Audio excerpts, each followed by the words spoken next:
আসসালামু আলাইকুম। কেমন আছেন সবাই? আশা করি সবাই ভালো আছেন। আল্লাহ তাআলার রহমতে আমরাও ভালো আছি। তো আজকে আপনাদের সাথে শেয়ার করব এই যে আমাদের বাসার সামনেরই একটা ভিডিও। সেই ভিডিওটাই আমি আপনাদের সাথে আজকে শেয়ার করব, কারণ 1 মাস যাবত বৃষ্টি হওয়ার কারণে বাইরে যাওয়া হচ্ছে না, কোনো ভিডিও করা হচ্ছে না। আর ভিডিওগুলো করলেও অনেকটা অন্ধকার হয়ে যাচ্ছে। তাই ভাবলাম আজকে যখন রোদ উঠছে তাই এটা আপনাদের সাথে শেয়ার করি। তো রোদটা উঠছে কিন্তু কিছু সময়ের জন্য, অল্প সময়ের জন্য রোদ উঠছে, আবার কিছুক্ষণ পর বৃষ্টি চলে আসছে। এই দেখুন ফুলগুলা বৃষ্টি হওয়াতে একটু সতেজ হয়েছে আর কি, নয়তো একদম শুকাই যায়।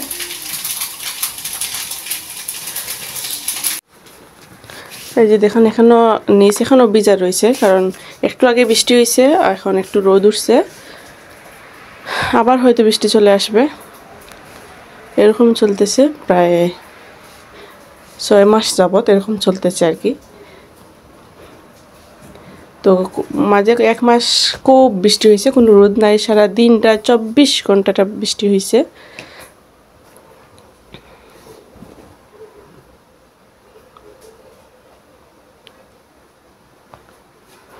তবে বৃষ্টি হতে এক যাতে ভালো হয়েছে যে গাছগুলো একটু সতেজ হয়ে গেছে, নয়তো এগুলো তো একদম মরে যায়, একটু রোদ উঠলে মরে যায়।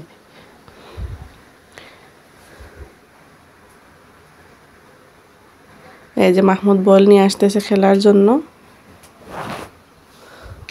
কিন্তু বৃষ্টির ভেজার জায়গাগুলো নিচটা ভিজার কারণে বল হাতে নিয়ে দাঁড়ায় রয়েছে।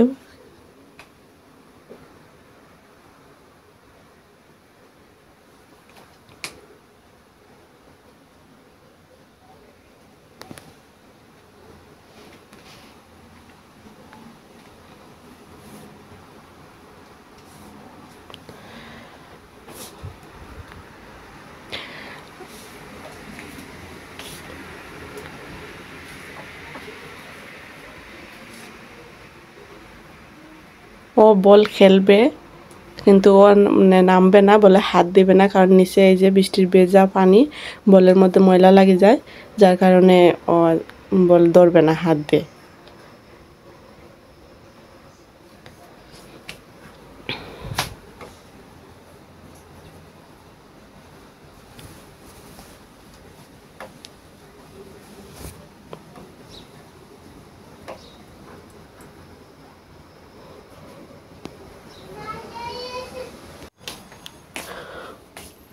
খুব বেশি বাতাস ছিল, যার কারণে বল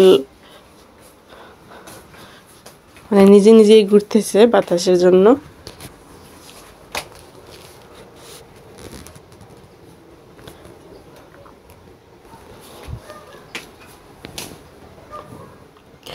এই যে দেখুন বাতাসে খুব বেশি বাতাস ছিল, যার কারণে বলটা নিয়ে আসছে এখানে একদম উড়াইয়া নিয়ে আসছে মেইন রাস্তায়। তারপর বলটা নিয়ে আসলাম, একটু কাছে থেকে দেখাই দিই জুম করে। ওই জায়গায় একটা লেবুর গাছ আছে, ওইটা আপনাদেরকে ওই গাছের নিচ থেকেই দেখাইছিলাম বড় একটা ভিডিওতে, ওই পাশে। তো সবাই ভালো থাকবেন, সুস্থ থাকবেন, আর আমাদের জন্য দোয়া করবেন। আর আমাদের ভিডিওটি যদি ভালো লাগে তাহলে আমাদের চ্যানেলটি সাবস্ক্রাইব করে বেল আইকনটি বাজিয়ে রাখবেন, যাতে নেক্সট টাইম ভিডিওগুলো আপলোড করার সাথে সাথে আমাদের কাছে পৌঁছে যায়। আর ভিডিওতে যদি কোনো ভুল ত্রুটি থাকে তাহলে ক্ষমার দৃষ্টিতে দেখবেন, আর অবশ্যই আপনাদের মতামত জানাবেন কমেন্ট করে, আর একটা লাইক দিয়ে দিবেন কষ্ট করে। যদি ভিডিওটি ভালো লাগে তাহলে